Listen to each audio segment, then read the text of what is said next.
Si tu ressens de la fatigue chronique, des troubles digestifs, des règles douloureuses, peut-être de la perte ou de la prise de poids, tu as tendance à faire le yo-yo, à avoir des troubles du sommeil, tout ça, ce n'est pas normal. Je sais qu'on prend l'habitude depuis notre enfance d'avoir plein de petits troubles qui, tout au long de notre vie, en fait, sont quasiment habituels et on pense que c'est normal, mais en fait, ça ne l'est pas. On n'est pas censé avoir des troubles, avoir des douleurs, ne pas être bien lorsqu'on a nos règles.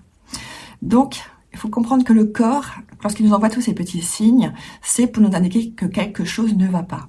Et c'est ce dont nous allons parler aujourd'hui. Bonjour et bienvenue dans Respire, Ressort, Transforme. Je suis Nadine et je vous accompagne pour prévenir la maladie, optimiser votre santé et retrouver vitalité et équilibre. Chaque épisode vous offre des outils concrets et pratiques basés sur les 5 piliers de la méthode RRT. Respiration transformatrice, mouvement libérateur, connaissance et estime de soi, harmonie de votre lieu de vie et alimentation adaptée pauvre en glucides. Abonnez-vous et commencez dès aujourd'hui à respirer, ressentir et transformer votre vie. Belle écoute! Bonjour, aujourd'hui j'ai envie de vous parler d'un sujet qui me tient énormément à cœur, c'est-à-dire la prévention de la maladie et l'optimisation pour bien vieillir.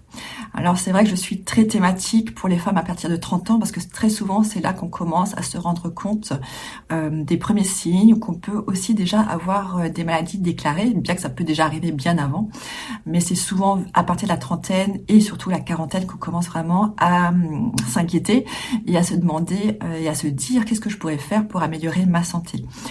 Le thème d'aujourd'hui est vraiment basé sur le changement. En fait, à partir de la trentaine, il y a plein de changements métaboliques qui s'opèrent dans le corps, notamment de la femme, puisque moi je suis spécialisée principalement pour les femmes, même si j'ai quelques hommes. L'idée est vraiment de comprendre, écouter son corps, parce que justement avoir des troubles, des douleurs, des maux de ventre, des ballonnements, plein de choses comme ça qu'on peut avoir juste en mangeant par exemple, ce n'est pas du tout normal. Pareil, tout ce qui concerne la perte et la prise de poids, non, c'est pas normal non plus, et c'est pas la peine de faire tous les régimes que l'on entend un peu partout depuis tellement d'années, qui en fait ont très souvent un effet inverse après lorsqu'on arrête le régime, et très souvent on prend encore plus de poids après. Donc il faut comprendre le principe, pourquoi il y a justement cette prise de poids, et qu'est-ce qu'on peut faire en fait de manière très simple, mais dont très peu de personnes parlent en fait. Donc pour les personnes qui ne me connaissent pas encore et qui arrivent sur cette chaîne, je suis Nadine Barre-Jokers. Je suis naturopathe fonctionnelle, coach en biohack, c'est-à-dire donc la prévention de la maladie et l'optimisation de sa santé pour justement bien vieillir. Et je suis également professeure en yoga, notamment en yin yoga, en yoga de Gasquet, donc le yoga sans dégâts et postural. Et je suis élève depuis des années chez Green Yoga parce que c'est un yoga que j'aime énormément, qui est également un yoga postural qui vient du Iyengar et du Vinyasa, et également énergétique. Et à côté de ça, je fais également des ateliers en breathwork. Donc c'est tout ce qui est lié à la régulation du système nerveux, à la libération des charges émotionnelles par la respiration et bien d'autres outils que j'ai appris au cours des 20 dernières années en tant que thérapeute holistique. Voilà pour la courte présentation. Donc aujourd'hui, si vraiment tu te sens pas bien, tu te sens que tu es tout le temps fatigué, notamment après avoir mangé, mais même en cours de journée, le matin tu te réveilles, tu es encore fatigué, tu as des troubles du sommeil, tu as des règles douloureuses qui peuvent être soit également irrégulières ou trop abondantes, ou tu te sens pas bien, ou tu es dans cette phase de périménopause où justement tout le corps, tout le métabolisme commence à changer et tu as envie justement de mieux comprendre, de pouvoir mieux gérer cette période-là pour passer dans la ménopause avec le moins de soucis possible. Ou si tu souhaites simplement prévenir la maladie parce que justement tu es déjà passé par la maladie, ou tu sens que voilà, c'est le moment de faire quelque chose parce que tu n'es pas bien en fait. Et tu as souvent des petits symptômes, des petites choses, tu tombes rapidement malade dès qu'il y a le moins de petits virus, le rhume, peu importe. Voilà, et tu sens que maintenant c'est le moment d'agir. Donc c'est le thème d'aujourd'hui. On va aborder, il y aura beaucoup de vidéos tout au long de l'année, également donc la version podcast de mes vidéos. On va aujourd'hui parler de la prévention de la maladie et pourquoi c'est important de débuter surtout à partir de la trentaine. Alors tout d'abord, déjà, qu'est-ce que c'est que la prévention ? En France, on a cette habitude, dès qu'on a le moins de petits soucis, on va chez le médecin ou on va aux urgences. Dès qu'on a le moins de petits bobos, on va prendre un médicament qui va en fait occulter un symptôme, mais qui va pas derrière chercher la cause, pourquoi on a ces symptômes. Il faut quand même comprendre que notre corps, il est intelligent et au départ, il nous envoie de petits symptômes, de petits désagréments dans nos journées. Mais si on l'écoute pas, au fur et à mesure du temps, en fait, ces problèmes de santé, ces douleurs ou ces maux de tête, ou peu importe, en fait, ça va être progressif. Et on va se sentir de plus en plus mal jusqu'au jour où, si vraiment on n'a pas écouté, on va tomber gravement malade. Donc l'objectif de la prévention et de l'optimisation de sa santé, c'est justement d'apprendre à s'écouter, voir est-ce qu'il y a déjà des signes, parce que ça va nous permettre de nous aiguiller justement sur ce qu'on peut faire ou non, et ensuite faire des analyses pour aller un peu plus loin si on souhaite, parce que ça fait gagner quand même beaucoup de temps, et ça permet d'être beaucoup plus juste dans ce qu'on peut proposer, notamment en naturopathie, mais également l'objectif de cette chaîne, c'est d'apprendre à être autonome en santé. Donc, être autonome, il faut commencer déjà par s'écouter. Alors, qu'est-ce qui se passe à partir de la trentaine ? Il faut bien comprendre que de notre jeunesse jusqu'à la trentaine, normalement, si on a de la chance, si tout se passe bien, on est plutôt en forme, on fait beaucoup d'activités, on fait beaucoup de sorties, on fait vraiment beaucoup de choses. Et on se lance également donc dans la vie active, dans le travail. Et très souvent, vers la trentaine, c'est là où le métabolisme, en fait, il va commencer à se modifier parce que justement, c'est là où il va arrêter. On va dire que de 0 à 30 ans, on est dans la phase montante et à partir de 30 ans, on va commencer petit à petit, en fait, notre métabolisme va commencer à descendre jusqu'à la vieillesse. Donc, je sais qu'on n'aime pas du tout parler de ce sujet, pourtant c'est quand même très important parce que tout ce qu'on va faire jusqu'à 30 ans, c'est justement ce qu'il y a de mieux, parce que c'est justement la période où il faut qu'on optimise tout ce qu'on peut optimiser pour justement par la suite que notre métabolisme en fait se dégrade plus doucement, a déjà vraiment un bon stock, notamment au niveau des nutriments, des micronutriments, mais également de la masse musculaire. En fait, ça joue sur plein de choses. La masse osseuse aussi, c'est très important. Et tout cela se joue avant 30 ans. Alors bien sûr, je ne dis pas qu'après 30 ans, tout ça c'est fini. Bien au contraire, on peut justement l'entretenir et faire en sorte que notre corps, notre métabolisme en fait se décline moins vite et qu'on puisse justement optimiser nos chances de vieillir en bonne santé. Alors très souvent, je dis toujours aux personnes qui ont en fait du mal à se dire que c'est important, c'est dans les 10-20 dernières années en fait de ta vie, tu as envie d'être comment ? Tu as envie d'être bien en forme, pouvoir faire encore plein de choses, ou tu t'imagines déjà soit dans une chaise roulante, soit dans un EHPAD, soit en fait avoir du mal à bouger, à faire les choses de la vie quotidienne et devoir être très souvent du coup assisté. Moi personnellement, c'est pas du tout comme ça que j'imagine, même si forcément à un moment donné on passe par là. J'aimerais quand même pouvoir faire encore plein de choses le plus longtemps possible. Et donc, c'est vrai que tout ce que moi je propose, c'est toujours lié à ça, l'optimisation. Donc, comme je disais, jusqu'à la trentaine, on peut vraiment optimiser au maximum. Et à partir de la trentaine, c'est bien vraiment de mettre en place des routines. Alors, je sais que beaucoup n'aiment pas les routines, mais moi, je trouve que ça permet de se décharger mentalement de plein de choses. Mais même si on instaure des routines, c'est prendre conscience, en fait, de qu'est-ce qu'on peut faire pour soi, parce qu'on est toutes uniques, et aussi après accepter en fait que peut-être une technique, quelque chose qu'on a essayé ne fonctionne pas et alors essayer autre chose. Et donc à partir de la trentaine, il faut commencer à mettre des choses en place, que ce soit au niveau de la régulation du système nerveux, parce que comme notre métabolisme va commencer à décliner, on va commencer justement à perdre de la masse musculaire, même si on s'en rend pas forcément compte. Il y a quand même dans le métabolisme, dans le corps, des choses qui se passent. On peut également, par exemple, prendre également plus de poids, parce qu'il y a également des changements au niveau des hormones. Comme on peut également perdre du poids. Et il faut bien se rendre compte qu'une personne qui a été toujours mince, très souvent, notamment après avoir eu un enfant et encore plus avec la périménopause, notre corps change. Et même si on a été toujours mince, on peut commencer justement à prendre du poids plus facilement, à prendre notamment beaucoup au niveau du ventre. Donc ça, c'est des points non négligeables. Et d'où l'alimentation, là je en reparlerai par la suite, est également un point très important pour cela, parce que ça marche super bien l'alimentation pour perdre le gras du ventre. Moi je sais que très longtemps avant, quand j'avais mon centre, beaucoup de femmes, quasiment toutes les femmes, quand elles me parlaient justement du ventre, elles n'arrivaient pas, malgré qu'elles faisaient plein de régimes, plein d'activités différentes suivant les personnes, et le ventre ne partait jamais. Moi j'ai testé, alors je dis pas que c'est recommandé à tout le monde parce que c'est pas le cas, l'alimentation cétogène, mais déjà rien qu'en partant dans l'alimentation pauvre en glucides, en un mois j'ai perdu le ventre que j'ai eu en 2 années, parce que ça fait 6 ans que j'ai commencé en fait la périménopause, et donc le ventre en fait s'est installé, malgré que j'ai toujours été quelqu'un de plutôt mince, et que même dans la rue on m'arrêtait parce que les gens pensaient que j'étais anorexique et ils me faisaient des leçons de morale sur l'anorexie, alors qu'en fait j'ai toujours été très gourmand, j'ai toujours mangé pour comme 3 personnes, et donc en fait ça n'avait rien à voir avec un problème d'anorexie. Donc voilà pour dire que même quand on est mince on peut prendre du poids. Et il y a également donc beaucoup de charge mentale qui s'installe à la trentaine, notamment par rapport si on a des enfants. C'est une charge mentale énorme. Il y a beaucoup de burn-out parental, on en parle rarement, mais pourtant ça arrive à beaucoup de personnes, à beaucoup de femmes notamment.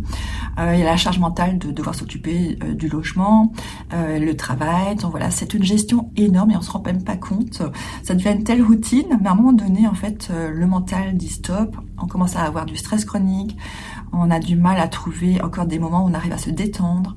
Donc voilà, il y a plein de choses qui viennent justement après la trentaine, même si bien sûr ça peut également déjà commencer à la vingtaine, tout dépend de notre style de vie. Mais très souvent, voilà, c'est à la trentaine que ça commence, et ça ne fait qu'empirer avec les années. C'est-à-dire qu'on a de plus en plus de charge mentale. Après, il y a la quarantaine, avec ce qu'on peut appeler la crise de la quarantaine pour certaines personnes, bien sûr, et heureusement, ça n'arrive pas à tout le monde. Mais la quarantaine, des fois, pour beaucoup de personnes, c'est un moment un peu délicat, parce que le corps change, notre mode de vie, notre entourage, il y a beaucoup de choses qui changent à cet âge-là. Et aussi le fait de se dire que peut-être, tiens, j'aurais envie de réaliser encore mes rêves, et j'ai encore tellement de rêves, et on se dit, on s'approche vraiment de l'âge vers la retraite, même s'il reste encore 27 ans. Mais voilà, il se passe beaucoup de choses mentalement, et donc effectivement, ça amène une charge mentale, ça peut amener des dépressions, ça peut amener vraiment beaucoup de choses. Donc la trentaine, c'est plein de petites choses qui se mettent en place, et sur lesquels on peut justement travailler.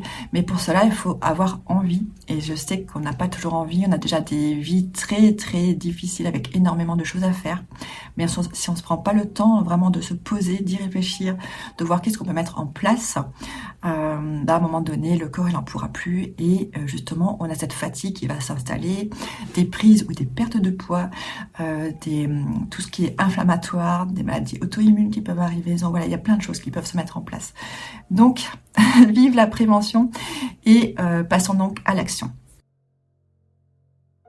Donc, quand on parle de prévention ou d'optimisation de la santé, on pense souvent à l'alimentation, au fait d'aller passer des examens médicaux chez son médecin. Mais en fait, c'est pas que ça. Il faut bien comprendre que dans la santé, il n'y a pas seulement le côté physique, le corps physique, mais il y a également donc le mental, ses émotions. Il y a également donc tout ce qui est lié au système nerveux, donc c'est bien de travailler également là-dessus, mais il y a également, donc forcément l'activité physique c'est également important, l'alimentation est importante, mais à côté de ça il y a également les hormones. Il faut bien comprendre que quand on a un stress chronique, une fatigue qui s'installe sur le long terme, ça va toucher donc nos hormones, ça peut toucher la thyroïde, mais également fatiguer nos glandes surrénales. Voilà, ça va jouer vraiment sur plein de métabolismes différents, de fonctionnement en fait de notre organisme. Et donc c'est très important, en dehors de voir l'alimentation, l'activité physique, c'est également justement de voir son système nerveux pour réguler en fait ce stress, réapprendre à son corps à non. T'as pas besoin de rester en stress chronique toute la journée, toutes les semaines. Tu peux te sentir en sécurité et relâcher. Parce que le stress est bon pour notre santé, puisqu'il est là, en fait, pour nous sauver d'une agression, pour pouvoir gérer un moment d'un coup qui devient compliqué. Donc c'est bien qu'on ait justement ce fonctionnement qui se mette en place, mais quand c'est fini, il est censé s'arrêter. Et donc, c'est important d'apprendre justement à faire des exercices comme par exemple la respiration consciente connectée. On peut faire de la méditation, du yin yoga. En fait, toutes les activités qui vont nous permettre justement de nous recentrer, de vider l'esprit, de juste, par exemple, aller marcher dans la nature. et juste regarder les arbres, les plantes, marcher, respirer tranquillement à son rythme, sans avoir de pensées qui viennent monopoliser notre esprit. L'idée étant vraiment de se détendre. Et très souvent, lorsqu'on a le stress chronique, on a justement une faiblesse au niveau des surrénales qui s'installe, qui peut devenir grave. Hein. Donc c'est vraiment très important d'en prendre conscience qu'il faut se prendre des moments de repos pour permettre à ces surrénales de se détendre et de faire, de relâcher la pression en fait. Alors qu'est-ce qu'on peut faire? Voilà, enfin les outils pratiques. Donc la première chose pour moi, c'est déjà l'alimentation. Donc ça peut être intéressant de savoir quelle est l'alimentation qu'on supporte, en fait, que notre organisme supporte. Donc ça peut être intéressant justement de faire une analyse des ApoE pour savoir déjà un peu ce que notre corps préfère. Mais si on n'a pas les moyens, parce que bien sûr c'est quand même un test qui coûte à peu près, ça dépend des endroits, mais entre 150 et 300 €, on peut déjà, la première chose, apprendre à s'écouter. C'est-à-dire que prendre un carnet ou une feuille, un stylo, noter ce qu'on a mangé et regarder pendant la demi-heure qui suit ou jusqu'à 2 heures après, est-ce qu'on a des brûlures d'estomac, est-ce qu'on a des flatulences, des ballonnements, des nausées, des remontées, de la fatigue, un mal de tête. En fait, il y a énormément de symptômes qui sont liés justement au fait qu'on ne supporte pas quelque chose dans notre repas ou peut-être carrément la combinaison en fait de notre repas.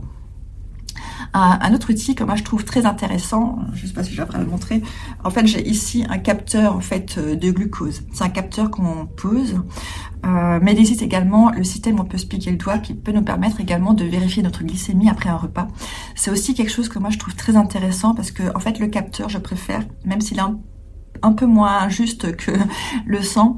Le fait d'avoir un capteur, il y a une application, on peut voir vraiment à chaque minute, après un repas, est-ce que justement on va faire un pic de glycémie, parce que ça aussi c'est très important. Si on fait des pics de glycémie, donc avec une chute derrière, on va très souvent avoir de la fatigue. Et ça veut dire déjà que notre repas n'est pas bon, dans le sens où il va être justement trop riche en glucides, et donc va nous créer également une fatigue après le repas. Donc un capteur, ça peut être intéressant pour voir qu'est-ce qui nous déclenche des pics de glycémie ou non, parce qu'on peut avoir de très belles surprises. Moi, lorsque je teste, là je suis de nouveau dans une nouvelle phase de test, c'est de voir que des fois, même des plats salés achetés, qu'on pensait en fait ne pas y avoir de glucides, en fait il y en a énormément, parce que il faut bien comprendre que les glucides, donc tout ce qui est les différents sucres, il en existe une 50aine au moins, sont cachés en fait dans plein de choses, notamment les céréales, les légumineuses, les féculents. Donc voilà, il y a vraiment tout plein. Donc c'est vrai que justement tous ces glucides en fait fatiguent notre organisme et ce qui déclenche beaucoup de fatigue au long de la journée, des difficultés pour dormir, mais également à la longue avec le temps, lorsqu'on a tout le temps des pics de glycémie, une résistance à l'insuline, et ça peut également aller jusqu'à du diabète. Donc voilà, c'est vraiment un sujet très important au niveau de l'alimentation. Ensuite, au niveau de l'alimentation, c'est choisir des aliments de qualité. Alors très souvent, parce que forcément, on a une vie qui va à 100 à l'heure, il faut s'occuper des enfants, de la maison, du travail. En fait, on a toujours tellement de choses à faire. S'occuper des autres, de la famille. Et très souvent, on n'arrive pas à dire non. Donc, ça nous impose une charge mentale en plus et le fait de pas être bien parce qu'on s'oblige à faire des choses qu'on n'a pas forcément envie. Et donc, tout ça fait que très souvent, on mange des choses transformées parce que c'est plus rapide. Très souvent, lorsqu'on fait les courses, c'est aussi ce qui est moins cher que... Donc, c'est une idée, une croyance limitante. Parce que moi-même, ayant changé notre alimentation depuis le printemps dernier, en fait, bien manger, quand on achète, on se dit, ouais, effectivement, c'est peut-être un peu plus cher, mais sur les repas dans le mois, en fait, c'est beaucoup moins cher que de manger des produits transformés. Surtout qu'en plus, la qualité va faire en sorte qu'on sera en meilleure forme et donc, on va également dépenser moins de frais pour notre santé. Et donc voilà, mais c'est vrai que très souvent, lorsqu'on manque, on n'a pas assez d'argent, très souvent, on va se rabattre justement sur des produits de mauvaise qualité, ultra transformés, avec plein d'additifs. Donc tout est mauvais en fait dans les produits transformés de toute manière. Et très souvent, on va encore en plus le mettre dans un micro-ondes pour gagner du temps. Et on sait à quel point les ondes du micro-ondes sont néfastes. Donc voilà, ça reste un vaste sujet que je développerai dans de prochaines vidéos. Et voilà, donc déjà ça, prendre des aliments de qualité. Alors qu'est-ce que c'est qu'une alimentation de qualité? C'est-à-dire choisir sa viande, son poisson, ses légumes, ses fruits, en prenant soin de choisir où est-ce qu'on va les acheter.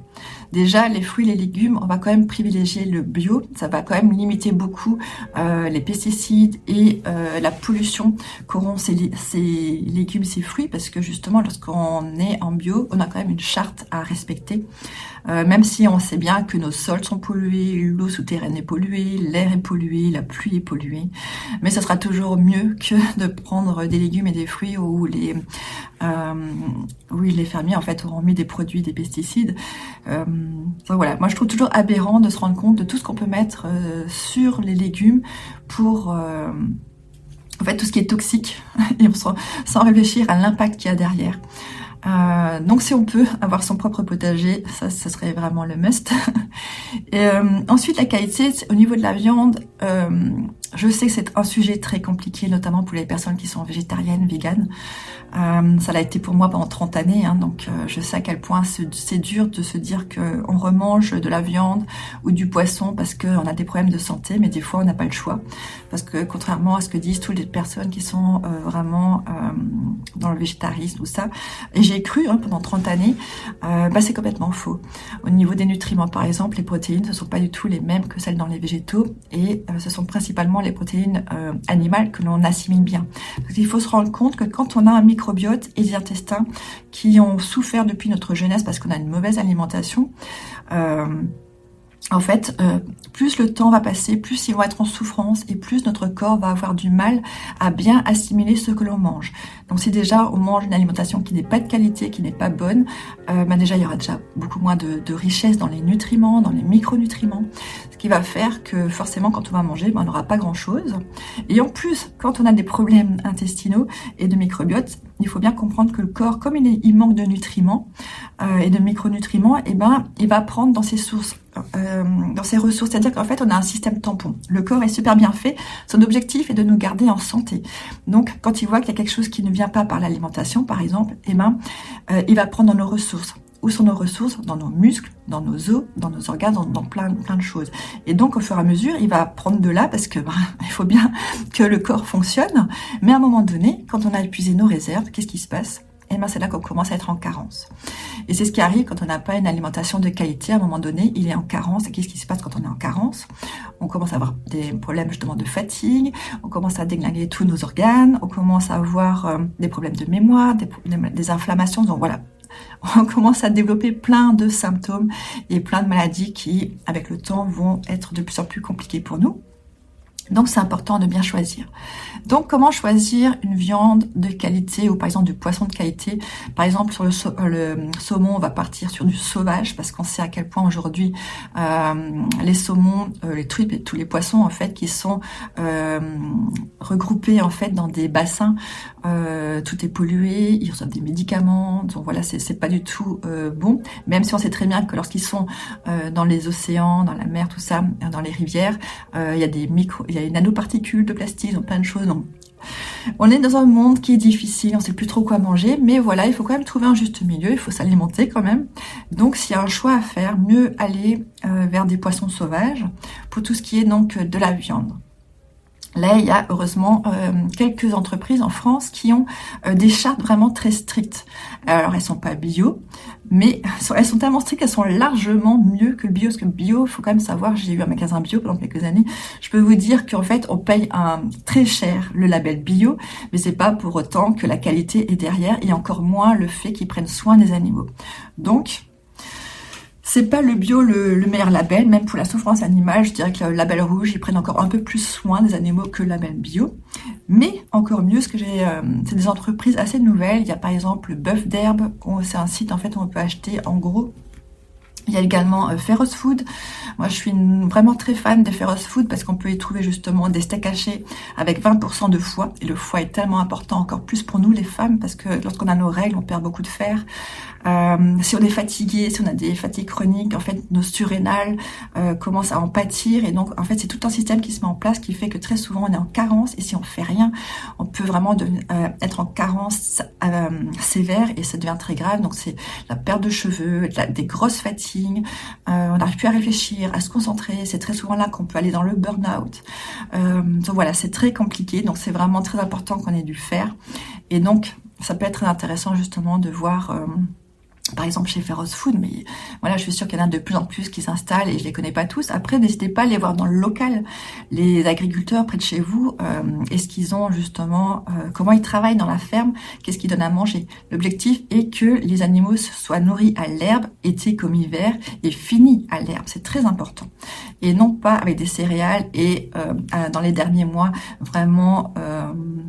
gavé de nourriture qui est pas saine, qui va faire qu'en fait les animaux vont développer davantage d'oméga 6, qui est pas très bon non plus, même s'il en faut un petit peu, il n'en faut pas beaucoup dans notre alimentation. Donc voilà, c'est tout un système qui est important en fait pour la qualité de notre alimentation. Ensuite, c'est boire beaucoup d'eau. L'eau est notre première boisson, c'est la boisson la plus naturelle. Alors bien sûr, il y a aussi toute une polémique sur l'eau, mais voilà, arrêtez les sodas. Les sodas, c'est énormément de sucre et franchement, je vois dans mon entourage des amis qui passent leur temps à faire des régimes sur régimes et à côté de ça, ils continuent à boire des sodas.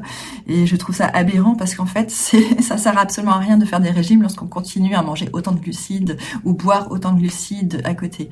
Donc, boire au maximum de l'eau. Si on n'aime pas l'eau, peut-être mettre une écorce d'orange, une écorce de citron, des fraises, des choses qu'on laisse en fait macérer depuis la veille jusqu'au lendemain. Voilà, pour avoir un petit goût en fait dans l'eau.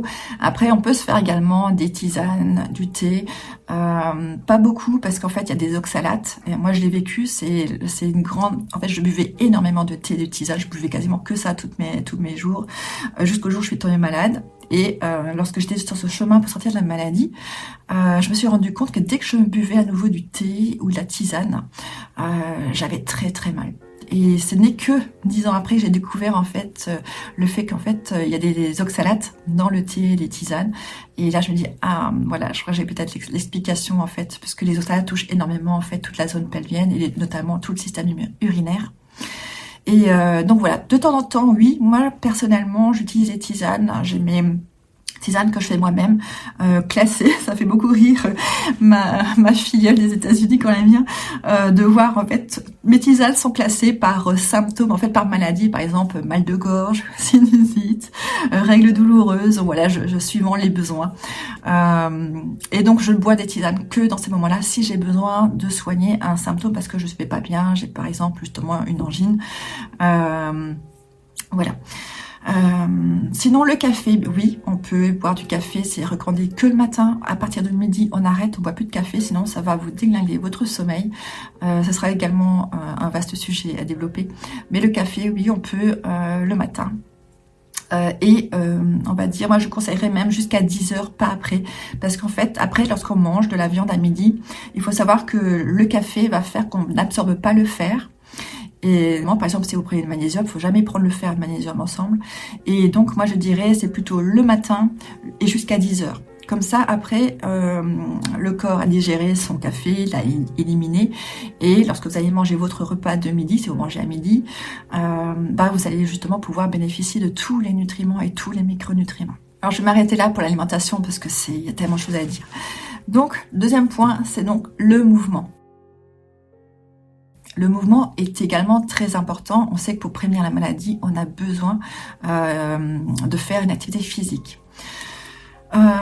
Pour moi, par exemple, c'est déjà la marche. Marcher tous les jours, c'est déjà vraiment, je dirais, la chose la plus facile qu'on peut mettre en place. C'est gratuit. Ça nous amène énormément au niveau de notre mental, des émotions. En fait, ça nous apporte un apaisement tout en étant une activité sportive douce. qui va permettre justement de se détendre, de travailler l'amélioration en fait de nos articulations. En fait, il faut comprendre les articulations. On va imaginer donc 2 os.